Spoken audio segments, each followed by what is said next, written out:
மாப்ள. Hello hello hello. எதுக்கு அங்க போறீங்க? வாங்க இப்படி வாங்க. சார் இவர் என் மாப்ள. இவரு எந்த தப்பும் செஞ்சிருக்க மாட்டார் சார். அப்படியா? அவர் தப்பு செய்யலன்னு உங்களுக்கு தெரியுமா? சார் எங்க எல்லாருக்கும் அவர் மேல நம்பிக்கை இருக்கு.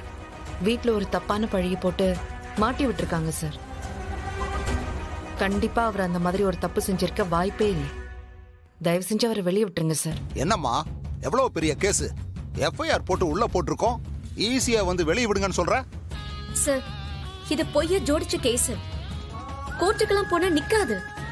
அவர் யாருன்னு தெரியும்ல, எக்ஸ் எம்எல்ஏ பையன். எல்லாம் தெரிஞ்சுதாமா நாங்க அரெஸ்ட் பண்ணிருக்கோம். அவன் யாருக்கிட்ட வேலையை காட்டியிருக்கான்னு தெரியுமில்ல? கரண்ட்ல இருக்கிற எம்எல்ஏ பொண்ணுகிட்ட. சார் நீங்க சொல்ற மாதிரி எந்த தப்புமே நடக்கல சார். அந்த பொண்ணு பொய் சொல்றா. நீங்க அதை நம்பி என் மேல கேஸ ஃபைல் பண்றது நியாயமே இல்ல சார்.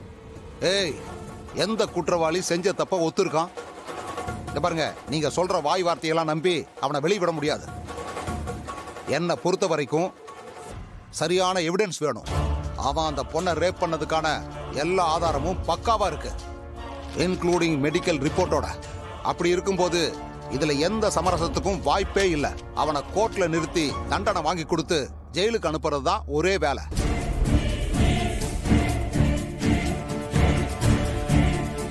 இப்படி ஒருத்தனை நம்பி வந்து உன் வாழ்க்கையவே அழிச்சிட்டியம்மா. இனி இந்த ஜென்மத்துல உன் புருஷன் வெளியே வரவே மாட்டான். 12 வருஷமோ 24 வருஷமோ யாருக்கு தெரியும்? சார் என்ன சொல்றீங்க? அம்மா என்னாச்சு? என்னாச்சுப்பா? சார் இது எடுத்துக்கலாமா? அப்பா கொஞ்சம் குடிங்கப்பா. இன்ஸ்பெக்டர் கொஞ்சம் லாக் ஓபன் பண்ணுங்க. மாமா குடிங்க.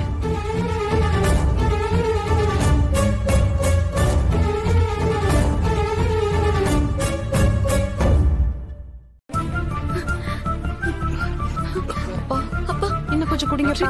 போதுமா? என்னப்பா? அப்பா என் பொண்ணு வாழ்க்கை நல்லா இருக்கும்னு நினைச்சேனே, இப்படி எல்லாம் நடக்குது. அப்பா நீங்க பயப்படாதீங்கப்பா, இது ஜோடிச்ச கேஸ். வெற்றி இந்த தப்பு செஞ்சிருக்க வாய்ப்பே இல்லப்பா. அந்த நம்பிக்கை எனக்கும் இருக்குமா? ஆனா இவங்க என்னென்னமோ சொல்றாங்களே, எப்படி மனம் அவரை காப்பாத்த போறோம்? அப்பா தப்பே செய்யாத ஒருத்தருக்கு எப்படிப்பா இவங்களால தண்டனை வாங்கி கொடுக்க முடியும்? நாங்க இருக்கோம்ப்பா, வாங்க பாத்துக்கலாம். அப்பா வாங்கப்பா போலாம். அப்பா வாங்க. அண்ணே எந்திரிங்க, வாங்க. வாங்க சார்.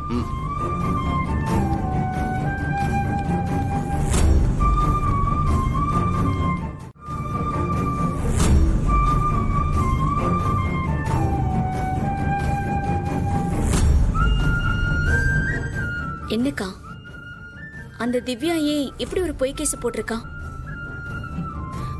அவ ஏற்கனவே என் குடும்பத்து மேல என்ன வச்சு எனக்கு தெரியாமலே வரதட்சணை கேஸ் போட்டவ.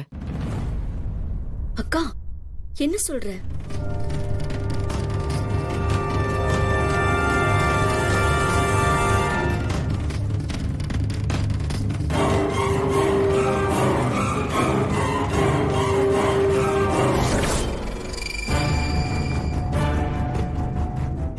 அவளால எதுவும் பண்ண முடியலன்னு இப்போ இந்த மாதிரி பொய்யான கேஸ போட்டிருக்கா. புரியுதுக்கா, பழி வாங்கறதுக்காக தான் எப்படி ஒரு திட்டம் போட்டிருக்கான். அவ திட்டம்லாம் பழிக்காதுக்கா. வா நம்ம போய் ஒரு நல்ல லாயரை பார்க்கலாம்.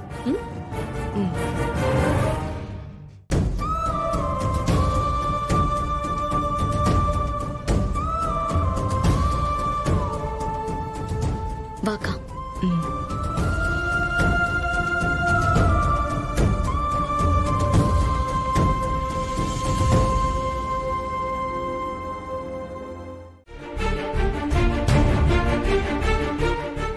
பா இப்ப பரவாயில்லையா?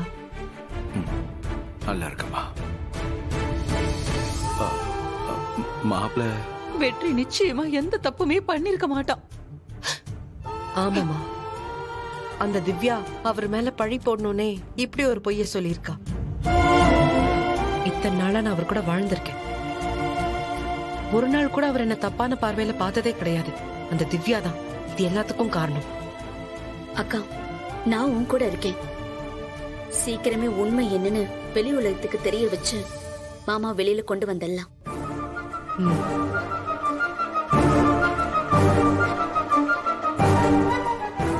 அப்பா, நீங்க இதெல்லாம் நினைச்சு கவலைப்படாதீங்கப்பா. உடம்ப கெடுத்துக்காதீங்க. நாங்க இருக்கோம்ல, நாங்க பாத்துக்கிறோம்.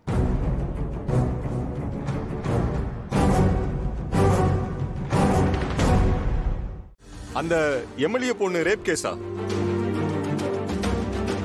ஆமா சார். இல்லம்மா, என்னால இந்த கேஸ எடுத்து நடத்த முடியாதுமா. ஏன் சார் முடியாதுன்னு சொல்றீங்க? சிட்டிலேயே உங்களை தான் பெரிய லாயர்னு சொல்றாங்க. நிறைய சிக்கலான கேஸ் எல்லாம் ஈஸியா முடிச்சிருக்கீங்க. ஏன் சார், இது பொய்யான கேஸ் தானே? நீங்க ஏன் சார் முடியாதுன்னு சொல்றீங்க? எல்லாம் சரிதான்.